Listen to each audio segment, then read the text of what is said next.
Morning, good afternoon, good evening. Welcome to another edition of Living Simply and Fun. I'm your host, Aries, aka Rita, and here is Aaron, aka Joe Bob. So we're gonna do a brief review of a movie that I got Rita for Christmas. received from Christmas from her friend Angela. I thought future waifu maybe. It's called Goodbye, My Lady.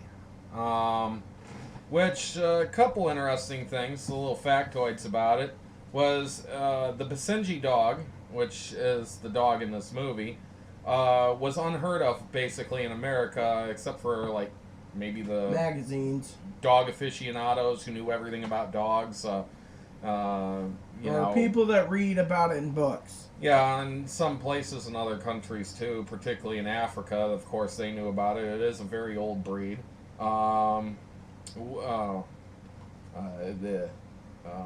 This was a production from Batjack Productions. That's the company that John Wayne started. He was the founder of it. A lot of John Wayne's movies were actually produced by Batjack Productions. He was the producer for them. He produced like 12 or 15 movies. Yes, we have these other ones to watch. We got 4 more here called Man in the Vault, Plunder of the Sun, Track of the Cat, and Ring of Fear, which are all from Batjack Productions, also under license with John Wayne. And Paramount. So it's kind of interesting to know that. Walter Brennan is in this. Actually, I was familiar with him from Tammy and the Bachelor and some other things he's done. But he did an excellent job in this, and it was worth watching this movie just for him. Brandon DeWild was in this. He didn't have a lot of major roles through his life. He died at the age of 30. He died at the age of 30 when he was on his way to see his wife, who was in the hospital. Had some type of surgery. Had like emergency surgery, and he was in a hurry and ended up getting a car accident, and he died. Sidney Poitier was in this. Very young Sidney, too. And he did a very good job in the role of this. This was actually, in my opinion, one of the best black and white movies we have ever seen. I was going to say, the waifu, Angela, waifu, she's not going to be happy because it's black and white. Yes, and it was one of the best black and white movies I have ever seen. I absolutely love the story. There was a few points where it was just kind of slow, and there were some moments where I didn't necessarily agree with things, but that's how dogs were trained for hunting at that time, too. They talked about taking barbed wire and wrapping it around a stick so the dog would learn not to bite hard on it. And I don't know if they actually did that in the movie, but there was a point where the boy kind of whipped the dog a little bit, but then he gave up on it and said, no, tied a dead rat to the dog, etc. But these are things that we don't think of when talking about dog training. And when early in history, in American history, training a bird dog was an extremely important thing. Yeah, it could actually mean your survival to be able to hunt birds or not. So that was probably how a lot of people did train their dogs, and it probably had some historical accuracy to it. It was closer to the time frame after all. So it was absolutely a fabulous movie, and it had a great moral in the story. And that got me and Rita talking about how people are today compared to people who grew up with things like this. And our stories anymore don't have much of a moral meaning to them. There is no moral lesson in this. He finds a dog in the swamp, and he manages to catch it himself. He falls in love with the dog. He takes care of the dog. And then one day, a newspaper article, or magazine article actually, has a listing for a missing Basenji in the area. And, well, like there's any others in the area, So the boy realizes that it's not his dog. And he decides at first to keep him, but after thinking about it, he says, I got to give the dog back. Well, we try to teach our kids today about you find somebody's wallet, you give it back. But I don't know how many people I've met in my life who found a wallet and the first thing they do is look for money in it. And then they'll give it back or take it to the police station, just leave it there with no name. And it's like, well, you returned their wallet, but you took all their money, People are dishonest like that anymore.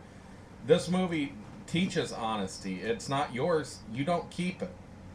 And I was hoping for the good ending, but I'm not going to tell you what that was, because I want you to find out the ending for yourself. It was still a very good ending. And Rita, any thoughts? Yes, actually, I agree with what Aaron said, because it kind of shows the way we're going in this world. It's like me. If someone finds something like a wallet, back in the old days, you took it to the police station. They tried to track down who it was and went into like newspapers and found wallet. Nowadays, it's a wallet. Oh, there's $500 in here, $5,000. They pinch the money and then they toss everything else. Or they find a way so their handprints aren't on the wallet after they pick it up and find there's money in it. And that's the way the thing is today with the values. I mean, we just watched another movie that had a similar moral value in it. Anti-moral value. You could see the mailman in Santa Baby 2 getting very upset when he was delivering cards in New York. And a woman went through them. And she's throwing them on the ground, and then she finally opens one, pulls out two $20 bills, throws it on the ground, and says, "That's what I was looking for. Have a nice day." Merry Christmas. Or the same one where he's getting angry, and this guy's sitting there, and she doesn't care, so he's taking the box, and he's crushing what's inside the box, you know? Because she's like, "That's what I have a doorman for." And it's like... And he's like... I mean, you could see he was getting upset by it, because this isn't how people are supposed to act, but somehow society has twisted us to that. I know a lot of people that when they get Christmas cards, the first thing they do is check for money. They don't even bother reading the card. They don't care who it came from. It's just, is there money in it? I don't know. Cards are important to me. I go through them, and I'm interested in what's inside them, not the money. Like, for example, I have a friend who sent me a Christmas card. You know what's really cool about it? Look at all the stamps. Yeah, it came from out of country. Yeah. So it needed a lot of stamps to get here. And it came with this cool-looking Christmas card. See? Very nice card. I'm not going to show you the inside, but it is a really nice card with all the stamps. And, you know, that is really cool. The values today, this video is trying to teach some values. I mean, it also was talking about how... responsibilities, if you didn't say that. The kid says, "Oh, when do you want your dinner, Uncle Jesse?" Oh, this, and then he's sitting at the end. The kid's cooking the dinner. And at the end, he's like this. He's like, "Just me and Old Mill and a 20 gauge shotgun." Or like those two guys who were out duck hunting who wanted to go see the dog that they heard can sniff birds at 60 yards away. 50 yards. But it turned out it was 60. Yeah. Anyways, they said, "Well, we better catch us some ducks because we don't want to show up empty-handed. We got to be neighborly." So they killed two ducks, and they brought them ducks to say, "Here, by the way, can we see the dog while we're here?" And so, you know, today it's like, we wouldn't be neighborly like that. Somebody moves in next door to you. Do you bring them a pie or a casserole and say, "Hey, welcome into the apartment complex," or "Welcome my new neighbor"? Instead, it's like, I wonder if they're going to be assholes or not. I'm sorry. The first question you ask isn't, are they going to be assholes? The question should be, am I going to be one to them right away from the beginning? You know, it's always a good thing. And yeah, we have those shows too where you got the busybody neighbor who brings a pie or a casserole just to find out who they are and whether they're creepy weird. But, you know, it's still a nice thing to do. You don't have to be that way. That's what some people call a busybody. We had a neighbor like that when I grew up. Very old woman, but she was always at her window watching to see what was going on outside. It was obvious that she had to know everything going on in the neighborhood. That wasn't being neighborly if she brought you something. That was to find out what's going on.